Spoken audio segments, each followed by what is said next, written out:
আল্লাহ পাক তার প্রতি রহম করুন যে আমার এই কথাগুলোকে অন্যের কাছে পৌঁছে দিবে। নবীজির ভাষণ। এরপর নবীজি বলছেন, জেনে রাখো নিশ্চয়ই তোমাদের পরস্পরের, মুসলিমদের পরস্পরের সম্পদ, পরস্পরের রক্ত, পরস্পরের এই যে জান মাল ইজ্জত, এগুলো একে অপরের জন্য হারাম। মুসলিমদের পরস্পরের রক্ত, পরস্পরের ইজ্জত সম্মান একে অপরের জন্য হারাম, এর হানি করা একে অপরের জন্য হারাম। ঠিক যেমন আজকের এই দিন হারাম, এই শহর হারাম, এই মাস হারাম। নবী করিম সাল্লাল্লাহু আলাইহি ওয়াসাল্লাম বলছিলেন, জেনে রাখো তিনটা বিষয়ে যেন তোমাদের অন্তর কখনো খেয়ানত না করে।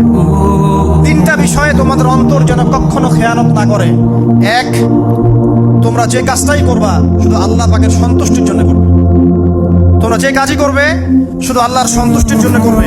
তোমাদের শাসক বর্গের কল্যাণ কামনা করবে। তোমাদের শাসক বর্গের কল্যাণ কামনা করবে। 3 নাম্বার, মুসলিমদের জামাতকে আঁকড়ে ধরে রাখবে। মুসলিমদের ইউনাইটেড কমিউনিটিকে আঁকড়ে ধরে থাকবে। এই তিনটা বিষয় পালনের ক্ষেত্রে তোমার অন্তর যেন খেয়ানত না করে।